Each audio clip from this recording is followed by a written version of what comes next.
Sound the alarms. Until Dawn is getting a film adaptation. Until Dawn. What a great game. Need I say more? Roll credits.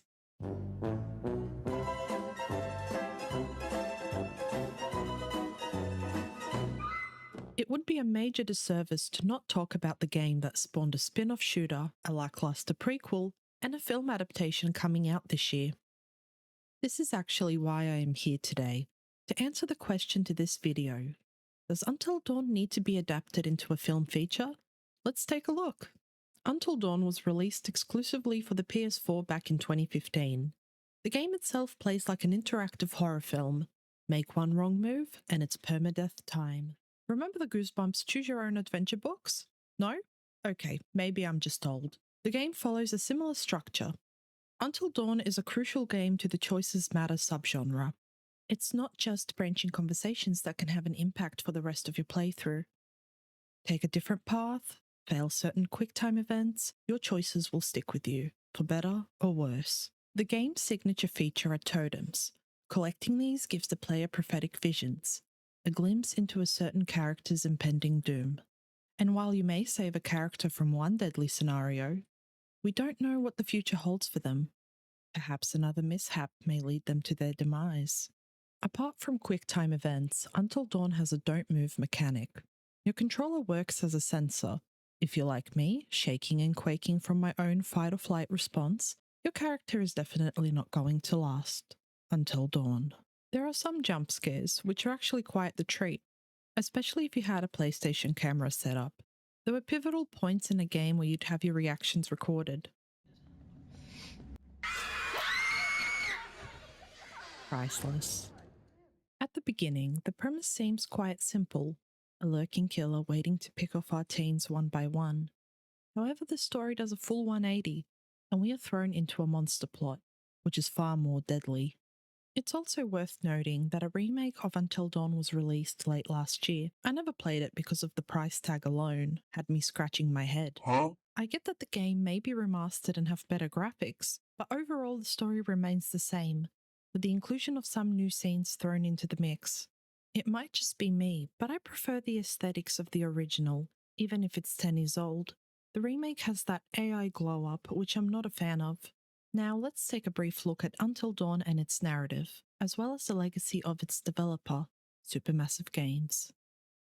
There will be major spoilers ahead, so I'll leave a timestamp if you want to skip ahead and savor that juicy plot for your own experience by playing the game. Until Dawn starts off with Hannah, a young teen ready to score, only to realize she is subjected to a cruel prank by her peers, namely Emily, a real girl boss who is protective of her boyfriend, Mike. Hannah, absolutely humiliated, runs off into the snowstormy night. Her twin sister Beth chases after her, only for both of the girls to fall off a cliff, clinging desperately for their lives. A stranger in the dark extends his hand to Beth, and this is your first decision. Do you reach out to get help, or take your chances plunging into oblivion? Well, that's up to you. Whatever the case may be, it won't matter. As seen in the Supermassive Games collection, such as the Dark Pictures anthology franchise, the prologue characters will always die. No matter how hard you try, in the end, it doesn't even matter. A year after that tragic night, all of the characters from the prologue have been invited back to the house by Josh, the brother of Hannah and Beth, seen a year prior completely wasted with his best bud Chris. We are introduced to the characters by their names.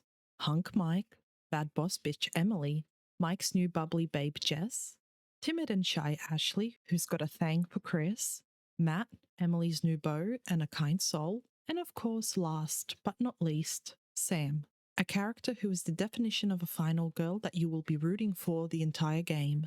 Throughout the game, we take turns with each character, viewing what the night has in store for them. As the night goes by, a masked killer is seen stalking our protagonists. But soon we find out that it's just Josh, who is now humiliating the characters as revenge for what happened to Hannah, a cruel prank that had a disastrous impact. But to Josh, that is just a joke. Impressive and practical effects aside, we learn that Josh has been mentally unwell since his sisters are presumed dead, and we are also introduced to Dr. Hill, Josh's psychiatrist. Dr. Hill will be seen at the start of each chapter, analysing us through Rorschach testing, asking us our deepest fears, etc. I thought that was a great feature to be added in the game. It adds extra depth to the game's narrative. Based on our choices and quick responses to ensure our protagonists survive, we learn that Josh was not the main antagonist, but the absolutely terrifying Wendigos. In history, the Wendigo are a mythological creature, originated from the indigenous Native American folklore. The Wendigo is such a powerful creature, I would rank it up there with classic creatures such as a vampire or a werewolf. It is such a shame that most horror films do an absolute disservice to them, often not depicting them as they should be. Until Dawn gives an excellent example of a Wendigo, a creature which possesses a person when consuming the flesh of humans. Imagine this scenario. You are stranded with no food for days. Eventually that human, with their insatiable hunger, will devour another human to survive. The Wendigo then possesses them. So basically, don't be a cannibal, because if you eat a human, you become a monster, you will get hunted and eventually die. The stranger from the intro turns out to be a good guy, but what do good intentions earn you? Death. It is up to us as the player to make sure we make the right call each time. Chances are on your first playthrough you will die. The game has great replay value, so you can always start a new game. Knowing what you know now, perhaps we can save them from a gnarly scenario. Should at least one member of the party survive, a police interrogation plays during the end credits. Due to the overwhelming success of Until Dawn, it was inevitable that we'd be getting spin offs and even a prequel. You gotta milk that cow. In 2016, a PlayStation VR exclusive spin off game, Until Dawn Rush of Blood, was released. A spiritual sequel to Rush of Blood titled Dark Pictures Switchback for the PSVR 2 would be released in 2023. I never got to play them due to my terrible motion sickness, but I fought through it to play The Impatient, which was a prequel to Until Dawn. It was a forgettable experience. The fact that the previous spin-offs, it was a PSVR exclusive. If that wasn't bad enough, it was a slog to get through, not to mention its clunky controls. Released in 2018, The Impatient takes place at a sanitarium in 1952, 63 years prior to the original game. This is the same sanitarium as the one that Mike discovers in Until Dawn. The unnamed protagonist suffers from amnesia. There are also direct references to the plot from Until Dawn, such as the miners being caved in and what caused the Wendigo outbreak in the first place. Just don't eat people, okay? There are a number of outcomes depending on what path you choose for the ending. Should you, as the player, choose to consume human flesh? We face off with the priest towards the end of the game. We can either choose to stay and sacrifice ourselves since we're already cursed, or kill the priest, we make it off the mountain. Fast forward to 2014, the night when Hannah and Beth were attacked. Turns out that our character from The Impatient is responsible for their deaths. If your roommate turns into a Wendigo and you made it off the mountain, you are interrogated by the police, where you are threatened to keep silent about the events. Your roommate, now a Wendigo, is praying for their next victim. Even though The Impatient was a flop, Supermassive would release 4 games in the Dark Pictures anthology. The first season would run from 2019 to 2022, with titles Men of Medan, Little Hope, House of Ashes, and Devil in Me.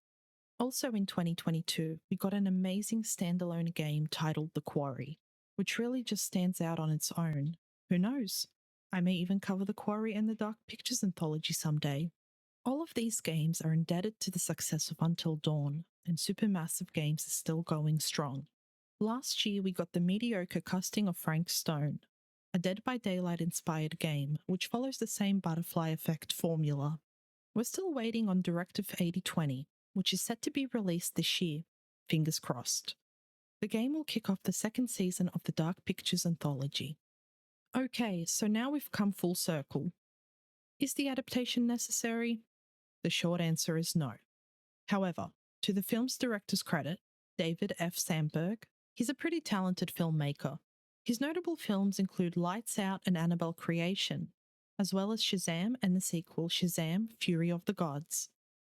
I have to say, out of all of the Conjuring spin-offs, Annabelle Creation was superior to the Annabelle sequels and far better than The Nun 1 and 2.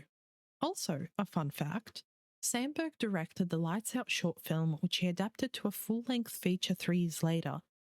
If you haven't seen a short film on YouTube, I'll leave a link in the video's description. It's a must-see. I must have been living under a rock because I wasn't even aware that a film adaptation was in the works. I only watched the trailer recently when it was released. It's an interesting take. For one, the characters in the film have been renamed, and the premise seen in the official trailer is that the protagonist is stuck in a time loop. It's something we've seen before in films like Groundhog Day and horror comedy staples, Final Girls and Happy Death Day. The film is set to be released on 25th of April this year, so I'm actually looking forward to it. Not as a remake to a stellar game, but a new take on a slasher horror. I'm hoping old Sandberg mate will finally do the Wendigo justice. Also, another fun fact. Peter Stormare, the actor who portrayed Dr. Hill, Josh's psychiatrist in the Until Dawn game, will reprise his role in the film, simply being billed as Hill. With movies like Antlers, the remake of Pet Sematary, and the aptly titled film Wendigo, all had a chance to build upon the portrayal of the Wendigo mythos, but they failed to captivate it. Also, another fun fact. Indie horror darling Larry Fessenden wrote and directed the film Wendigo, also portrayed the stranger in Until Dawn and shared writing credits on the game. Fessenden would collaborate with Supermassive Games again to write Until Dawn, Rush of Blood, Hidden Agenda, and Men of Medan. I hope you enjoyed the video. Stay tuned for more content. I'm always happy for suggestions to cover for the next video, so drop a comment below. Also, if you haven't yet, hit that subscribe button and we'll be best of buds. Sleep over. Can we order pizza? This is me, signing off. Stay safe, friends, and I'll catch you next time.